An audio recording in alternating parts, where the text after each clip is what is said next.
What's going on, everybody? Welcome back to another Madden 19 online gameplay. This is Panthers versus Vikings, and this is a very entertaining game, in my opinion. There's some things we need to shore out on defense as we get a defensive interception by Eric Reed. And this also shows a play that I will be breaking down in the next video.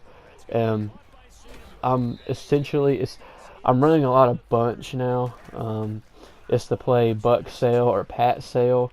I'm going to go over two different setups and how to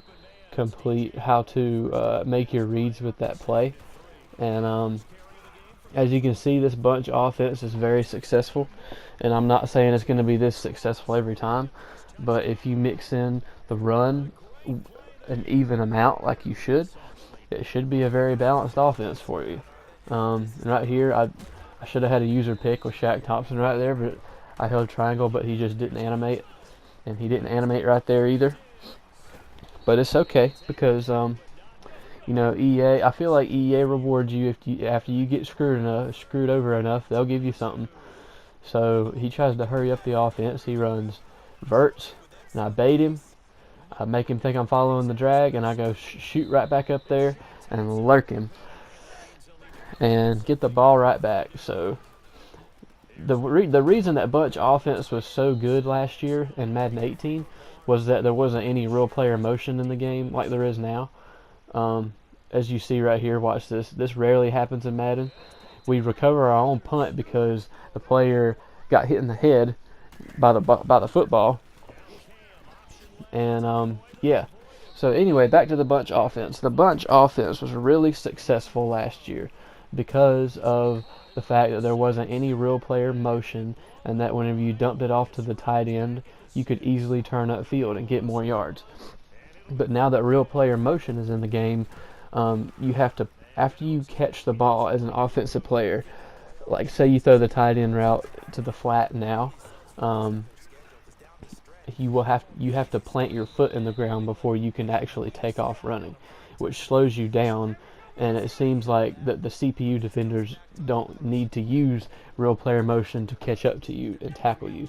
That's why it seems like you're not getting a big gain when you actually should be getting a better gain, if that makes sense. You'll see as I dump it off to Greg Olsen in the flats on the play corner strike, you'll see that it's just not as good. Bunch is not as good this year just because of the fact that real player motion is in the game. And that doesn't mean it's not still effective.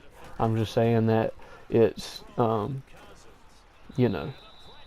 Anyway, we get a sack. We're up 10-0, and we got a 4th and 12 right here. And this play right here, I think he throws it to Diggs, and he gets a lucky completion. I hate whenever whenever people throw completions like this, because wait a second, no, that wasn't it. That was the touchdown. I got exposed on this play. I remember now. But yeah, Dalvin Cook smokes us, and we try to force a pass on 3rd down, and it doesn't work out. So we're back on defense. We followed the drag, and he made the correct read and threw it to Kyle Rudolph. That's what's so good about verts, is because you're about empty verts, is that you're messing with the user.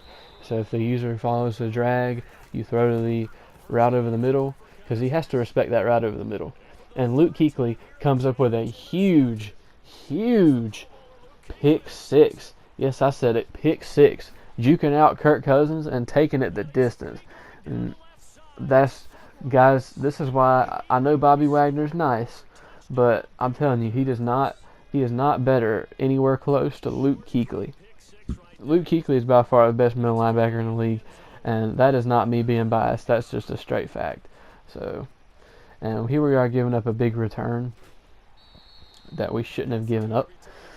I feel like this game I feel like I played terrible defense this game, or maybe it was me playing terrible defense, or it was him just playing good offense. I feel like it was more of him playing good offense, because you can only do so much on defense. Because you see me manning up Kuechly on the because I thought it was empty verts again, so I tried to man up Kuechly on the drag and go user the route over the middle. But as you see, he takes advantage of our mismatch. We loaded the box, anticipating him running up the middle, and then he bounces it to the outside on a toss. So he got us there. And here's me running triple option. Triple option is a really good running play.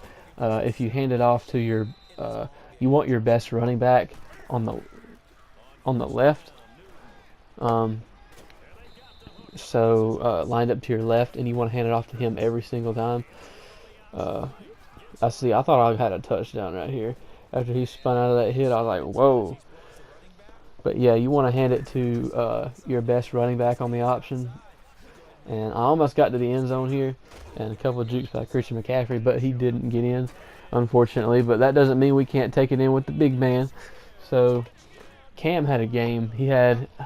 Cam played lights out, and I think maybe I had one interception. I don't remember, because I played this game like a couple days ago, and see, that's what happens whenever.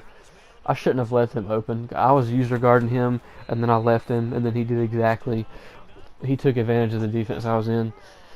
And when you're in cover 4 drop show 2, while I still believe it is the safest defense to be in when you don't know what else to run, there is a significant lack of pass rush, because you're only rushing 3, so your opponent kind of has all day in the pocket.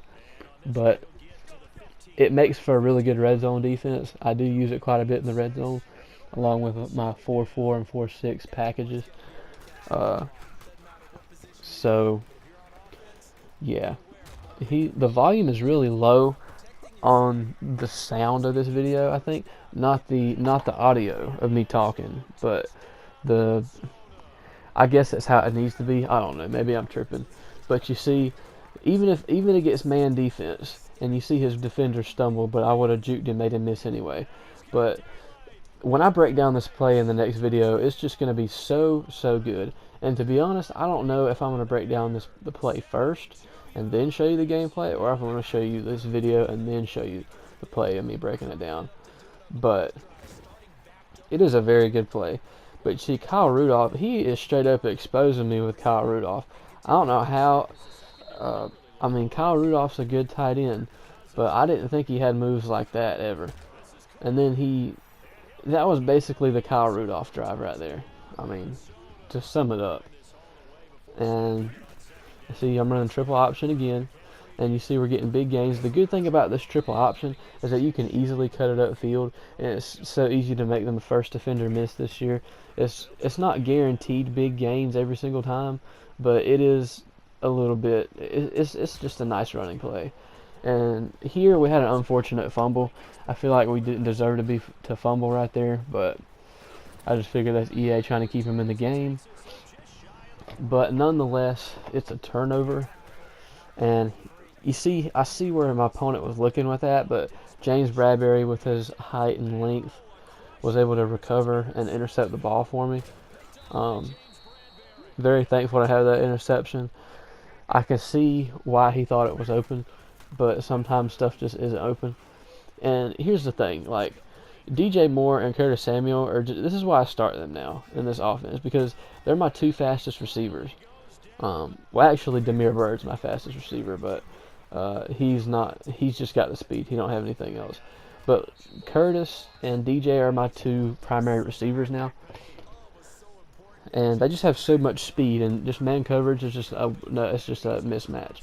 And as you see, Cam Newton is going to force the rage quit right here. Connection to your peer has been lost, and I hope you guys enjoyed the video, and I will see you in the breakdown video next. Peace out.